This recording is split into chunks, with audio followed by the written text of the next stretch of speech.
I'm Jessica, 34, a self-made marketing consultant who built my business from nothing. All my life, I've chased my mom's approval only to face her constant criticism instead. Last month at a family dinner, everything changed. I finally stood up for myself in a way I never imagined possible. That night, $70,000 in receipts silenced her criticism forever. In that moment, I felt both vindicated and heartbroken. Before I tell you how I stood up to my mother after years of belittlement, let me know where you're watching from and hit that like and subscribe button if you've ever had to prove your worth to someone who should have believed in you from the start. I grew up in a modest neighborhood in suburban Seattle. Our house wasn't fancy, but it was comfortable enough. My mom, Margaret, worked as a corporate accountant and embodied perfectionism in every aspect of her life. She measured success in promotions, salary increases, and status symbols. My dad, Thomas, was a high school English teacher who loved literature and had a gentler approach to life. While he supported my interests, he rarely stood up to my mother when she criticized me. From an early age, I showed creative talents. I loved writing stories, designing posters for school events, and coming up with creative solutions to problems. My bedroom walls were covered with my artwork and writing awards, but these achievements barely registered with my mother. "Art doesn't pay the bills, Jessica," she would say whenever I showed her my latest creation. "Math and science are what matter in the real world." I struggled with numbers. No matter how hard I tried, algebra equations looked like hieroglyphics to me. Science was interesting in theory, but the methodical nature of lab work made my mind wander. These were the subjects my mother valued most, and my average grades in them became evidence of what she saw as my shortcomings. Every family gathering turned into an opportunity for comparison. "Did you hear that Cousin Stephanie got into the advanced math program?" Or, "My colleague's daughter is already taking college-level physics as a sophomore." These comments would be delivered with a pointed look in my direction. When I was 12, I won a statewide creative writing contest. My story was published in a collection, and my teacher said I had real talent. That same week, I brought home a B- on my algebra test. At dinner that night, my dad mentioned my writing award. "That's nice," my mother said without looking up from her plate. Then she turned to me. "But what about that math test? We talked about bringing that grade up." My father shot me an apologetic look but said nothing. I pushed my food around my plate, my appetite gone. That night I made a promise to myself. One day I would prove to her that my way could lead to success too. This determination became the fuel that drove me through the hardest times ahead. Throughout high school, I gravitated toward marketing and communications. I joined the school newspaper, managed publicity for student events, and even created a successful fundraising campaign for our drama department. These activities gave me a sense of purpose and confidence even as my mother's dismissal of them continued. "Marketing is just manipulating people into buying things they don't need," she said when I told her about my career interests. "You should focus on something with job security." Those early years shaped me in ways I wouldn't fully understand until much later. My mother's criticism made me work twice as hard to prove my worth. It also made me doubt myself at every turn. This contradictory mix of determination and insecurity would follow me into adulthood, creating both my greatest strengths and my deepest wounds. When college application time arrived, my mother had a list of prestigious universities with strong business and finance programs. I had my own list focused on schools with excellent marketing departments. The arguments were endless. "You're setting yourself up for failure," she insisted. "Why can't you be practical for once in your life?" I ultimately chose to attend the state university with a strong communications program. It wasn't as prestigious as my mother's choices, but it offered exactly what I wanted to study. The day I announced my decision, my mother delivered her verdict. "Fine, but don't expect us to pay for your mistakes." True to her word, my mother refused to contribute to my tuition. My father secretly slipped me small amounts when he could, but it wasn't enough. I took out loans and worked multiple jobs while maintaining a full course load. Weeknights at the campus coffee shop, weekends, waiting tables, and holiday breaks at retail stores became my routine. Despite the exhaustion, I excelled in my classes. Marketing concepts came naturally to me, and professors noticed my work, but each achievement felt hollow without my mother's recognition. During my sophomore year, I found my people. Tara, a brilliant graphic design major with vibrant blue hair and unconventional ideas. Michael, a business major with a talent for numbers who never made me feel stupid when I needed help with calculations. And Danielle, a psychology student whose insights into human behavior complemented my marketing instincts perfectly. They became the supportive family I needed. My first Thanksgiving break, I returned home buzzing with excitement about my grades and projects. At dinner with our extended family, my uncle asked about school. Before I could answer, my mother jumped in. Jessica decided to study marketing instead of finance. We're hoping she'll come to her senses before graduation. The table fell silent. My face burned with humiliation. Actually, I said, finding my voice, I'm on the dean's list and my professor asked me to help with his research project next semester. That's wonderful, my aunt said warmly. My mother simply raised an eyebrow. Let's see if that translates to a real job. During my junior year, I landed an internship at a small marketing agency. The owner, Sandra, recognized something in me that my mother never had seen value in: my creativity, my ability to understand what motivated people, my work ethic.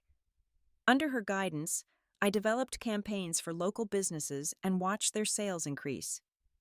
You have a natural talent for this, Sandra told me. Don't let anyone tell you otherwise. I graduated with honors, having already secured a job offer from the agency where I'd interned. At the ceremony, my father hugged me with tears in his eyes. My mother looked at my diploma and said, "At least you finished something." I smiled through the pain, clutching my degree. Despite everything, I had accomplished this on my own terms.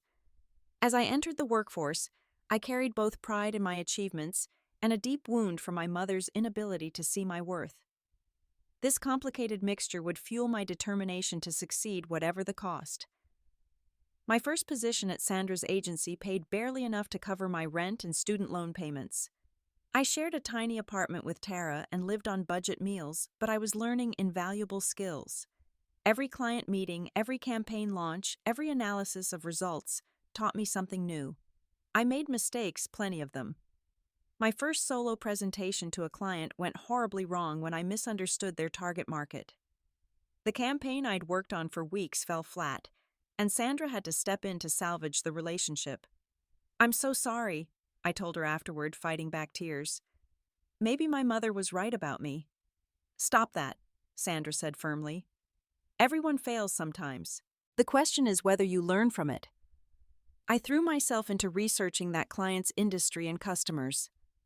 The revised campaign I presented 2 weeks later exceeded their expectations and became a case study for the agency.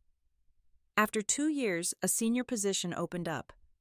I had consistently brought in new clients and created successful campaigns. My portfolio was strong, and Sandra had hinted the promotion might be mine. Then the agency hired Blake, the son of Sandra's college roommate, who had just moved to town. Despite having less experience, he got the position.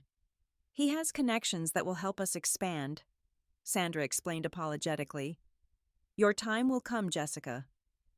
That night I called my mother, seeking comfort. I should have known she couldn't provide. "Did you really expect anything different?" she asked. "This is why I wanted you to pursue something more substantial than marketing. Creative fields are all about who you know, not what you can do." I hung up feeling worse than before. The next day, still nursing my disappointment, I met Eleanor for coffee. She was a client I'd worked with, a woman in her 50s who had built a successful chain of boutique fitness studios. Something about her reminded me of who I wanted to become: strong, confident, unapologetically successful on her own terms. "You're wasted in that agency," she told me bluntly. "Your ideas are being filtered through too many layers of management."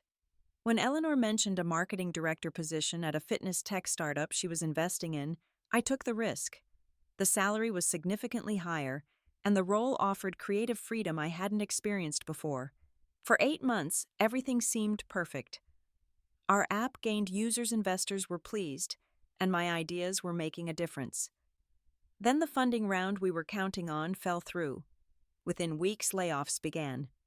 As one of the newest hires, I was among the first to go. Suddenly, I was unemployed with barely 3 months of savings. My student loans still loomed large and the job market was tight. After 2 months of unsuccessful interviews and dwindling funds, I swallowed my pride and asked my mother for a loan to cover 1 month's rent. "I told you this would happen," she said as she wrote the check. "Creative businesses are unstable. When are you going to get a real career?" I took the money, feeling smaller than I had in years. That night, sitting in my apartment with the power turned off to save on utilities, I hit rock bottom. Then something shifted inside me. If no one would give me the chance I needed, I would create it myself. The next morning, I registered my business name, Jessica Carter Marketing Consultancy. My office was my kitchen table in my apartment. My startup costs came from selling my car and using public transportation instead. My business plan was written on the back of a pizza box because I couldn't afford to print anything. I reached out to every contact I'd made over the years, offering free strategy sessions to demonstrate my value. Most ignored me. A few took pity and gave me 30 minutes of their time. One of them, the owner of a local bakery struggling to compete with larger chains, took a chance on me. "I can't pay much," he warned. "Let's tie my fee to your results." I proposed, projecting a confidence I didn't feel. I worked 18-hour days developing a hyperlocal marketing strategy focused on the bakery's unique family recipes and community connections. I managed their social media, redesigned their signage, and created a loyalty program that brought customers back. Within 3 months, their sales increased by 30%. They became my first success story and referred me to other small business owners. I worked for minimal fees sometimes, accepting payment in trade just to build my portfolio and reputation. Those early days were brutal. I ate instant ramen for dinner more times than I can count. I took cold showers to save on utilities. I stayed awake until 3 in the morning working, then got up at 7 to start again. All the while, my mother's voice echoed in my head. "This will never work. You're not cut out for business." Networking became my second job.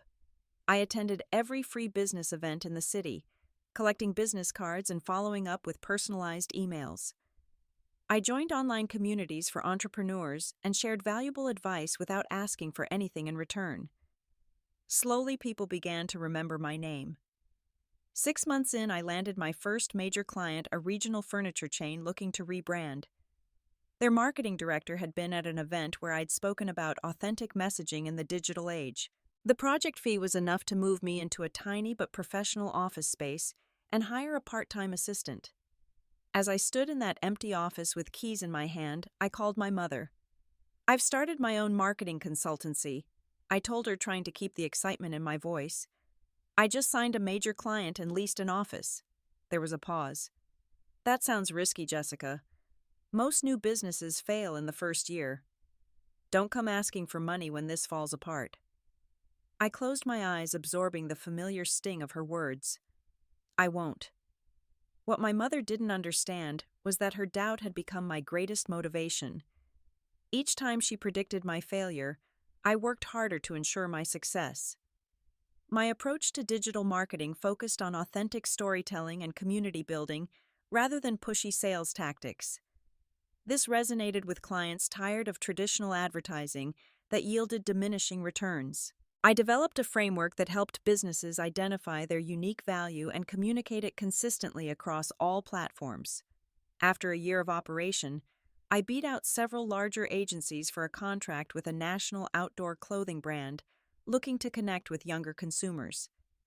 The campaign I developed increased their online engagement by 40% and drove record sales for their new product line. When the marketing director asked how such a small agency had outperformed their previous partners, I simply said, "Because your success is the only way I succeed." That project put me on the map. Suddenly, businesses were reaching out to me instead of the other way around. For the first time since starting my company, I allowed myself to believe that I might actually make it. 3 years after that morning at my kitchen table, Jessica Carter Marketing had grown into a respected boutique agency with a reputation for results. My team had expanded to 8 full-time employees, each bringing unique skills to our collective work. We'd moved to a proper office in a renovated industrial building with exposed brick walls and large windows that flooded the space with natural light. Our client roster included regional businesses and national brands attracted to our personalized approach. We'd won industry awards for campaigns that broke through the digital noise and created authentic connections with audiences. I had purchased my first home, a modest 2-bedroom condo that represented financial stability I'd never known. My student loans were paid off. I had health insurance, retirement savings, and even took occasional vacations. By any objective measure, I had succeeded. When family gatherings came around, I shared these developments cautiously, having learned that my mother would find ways to minimize them. "Jessica has a little marketing business," she would tell her friends at church or neighborhood events. "It's keeping her busy for now." Or worse, "Jessica works with social media. You know how kids are these days, always on their phones." These dismissals hurt, but I had stopped expecting anything different. What I hadn't expected was how my success would seem to make her criticism sharper.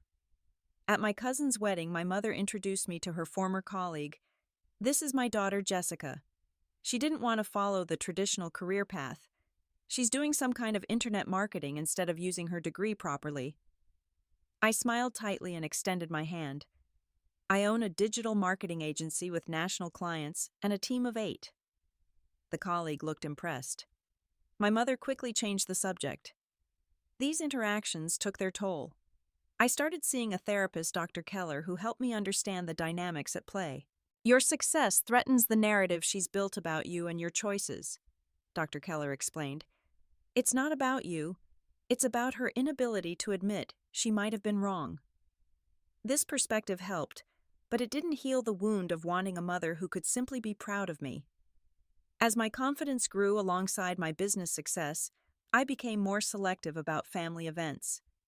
I limited my appearances to major holidays and significant celebrations, protecting my emotional well-being through distance. Then came the campaign that changed everything. A prestigious national client that several major agencies had been courting chose us to lead their rebranding. The contract value was the largest in our company's history, and the exposure would open doors to even bigger opportunities. The announcement coincided with my Aunt Linda's 60th birthday dinner, a family gathering I had agreed to attend months earlier. After weeks of minimal contact with my family, I would be seeing them at the height of this professional triumph. As the dinner approached, I debated how much to share. Part of me wanted to downplay my success to avoid my mother's dismissal. Another part wanted validation so badly that I considered bringing evidence proof that my path had been worthwhile after all.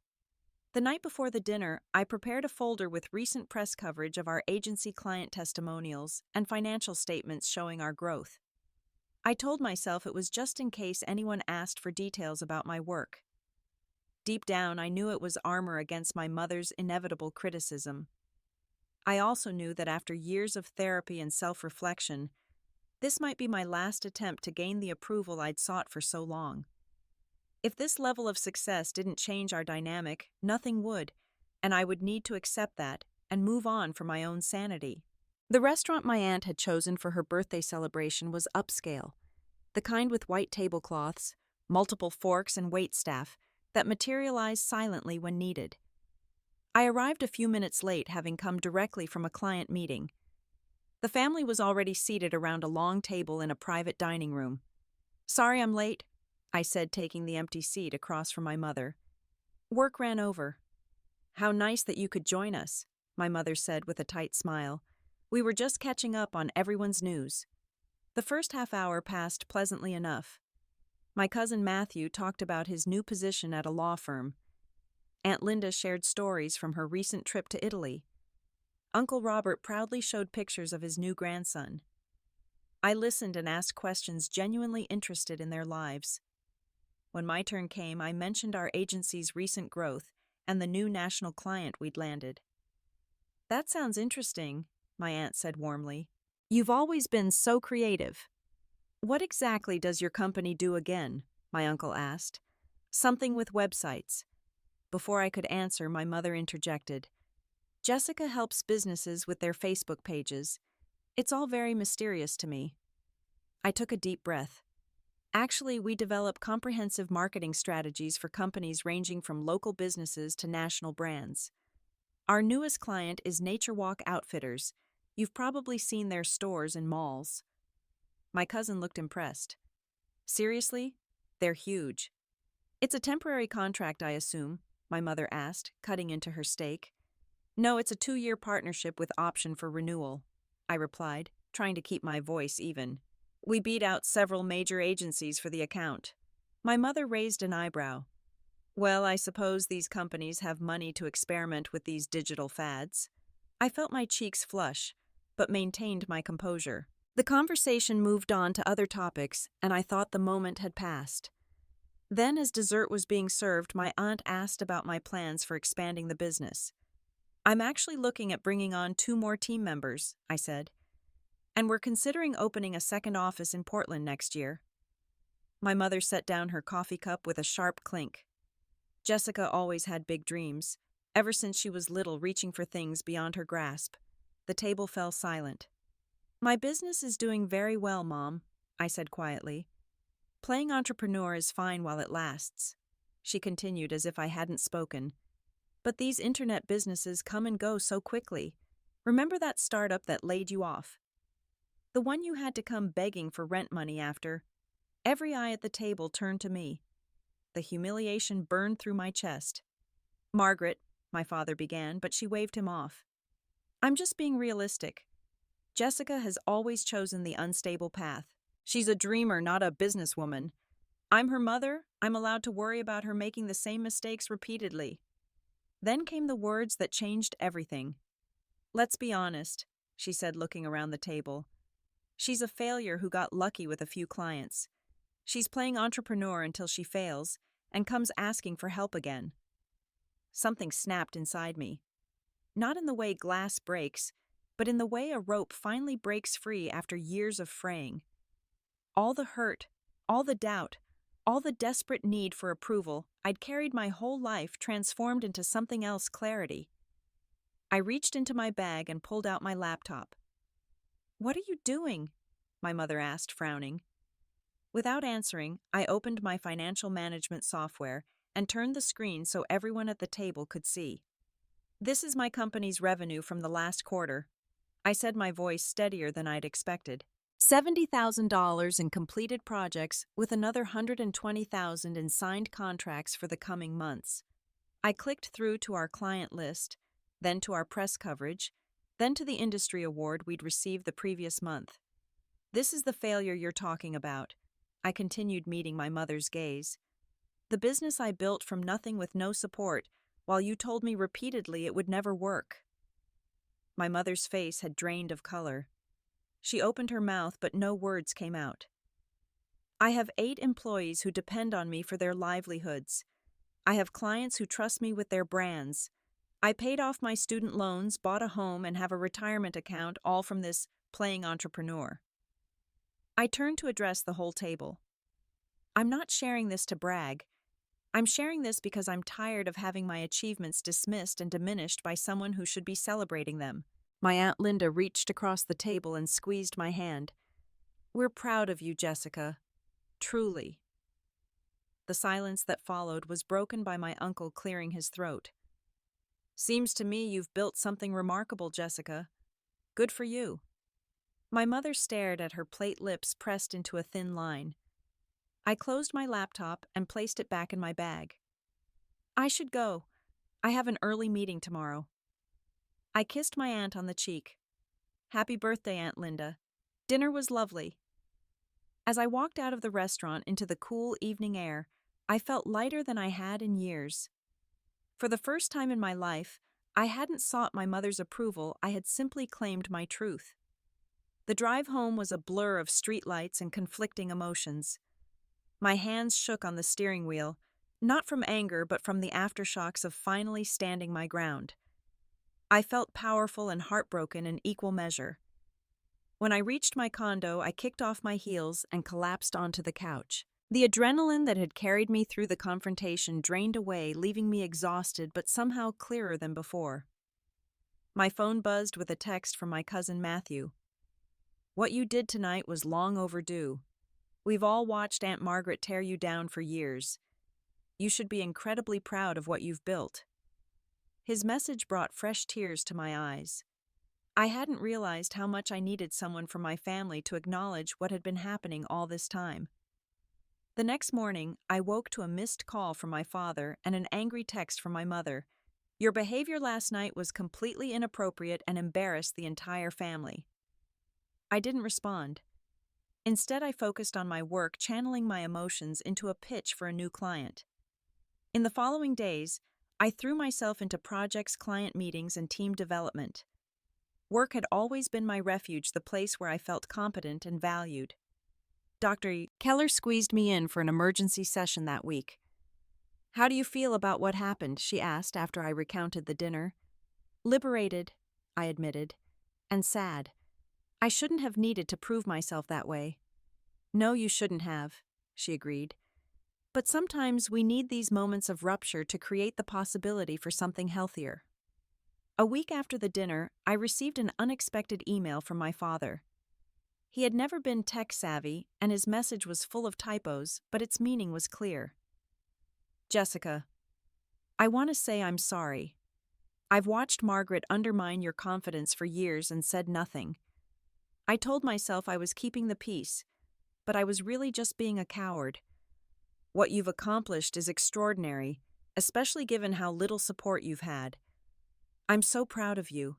I should have said that a long time ago." His words healed something in me that I hadn't realized was still broken. That weekend we met for coffee without my mother. For the first time, he asked detailed questions about my business and listened attentively to my answers. It wasn't the relationship I had wished for as a child, but it was a beginning. Meanwhile, my agency continued to thrive. The Nature Walk campaign launched to positive reception, and 3 more national clients approached us about potential partnerships. I hired 2 new team members and began seriously exploring the Portland expansion. 2 weeks after the dinner, my mother called and asked to meet for lunch. I agreed with trepidation, unsure what to expect. We met at a casual cafe near my office. She looked older somehow, the lines around her mouth deeper than I remembered. "Your father says your business is doing quite well," she began after we'd ordered. "It is," I replied simply. She nodded, fidgeting with her napkin. I may have been hasty in my assessment. It wasn't an apology, not really, but it was the closest she had ever come to acknowledging she might have been wrong about me. "Thank you for saying that," I said. "I just never wanted you to struggle," she continued. "I wanted security for you." "I know," I said, and I did. In her own flawed way, she had tried to protect me from what she saw as a risky path. "But I needed you to believe in me, not just my choices." She didn't have an answer for that. We spent the rest of the lunch in careful conversation about neutral topics. It wasn't the dramatic reconciliation part of me had hoped for, but it was a shift, however slight. As the weeks passed, I came to a profound realization. The validation I had sought from my mother for decades had never been about the money or the success. It was about being seen and valued for who I truly was. And while her recognition still mattered to me, I no longer needed it to know my worth. The confrontation at my aunt's birthday dinner changed our family dynamics in subtle but important ways. My relatives began reaching out directly to hear about my work. My father and I developed a closer relationship. My mother's criticism, while not gone entirely, lost much of its power over me. Most importantly, I learned that success isn't measured in dollar amounts, even one's impressive enough to silence critics. True success is building a life that aligns with your values, surrounding yourself with people who appreciate your authentic self, and finding the courage to stand in your truth even when it's difficult. If there's one thing I would tell anyone facing similar struggles, it's this: don't wait for others to validate your path. The approval you seek from someone else is really the approval you need to give yourself. And sometimes the most powerful thing you can do is to stop trying to prove your worth to people unwilling to see it. Have you ever had to stand up for yourself against someone who should have supported you? Let me know in the comments below. If this story resonated with you, please like, subscribe, and share it with someone who might need to hear that their path is valid even when others don't understand it. Thank you for listening to my journey, and remember that your worth isn't determined by others' opinions of you, but by the courage with which you follow your own heart.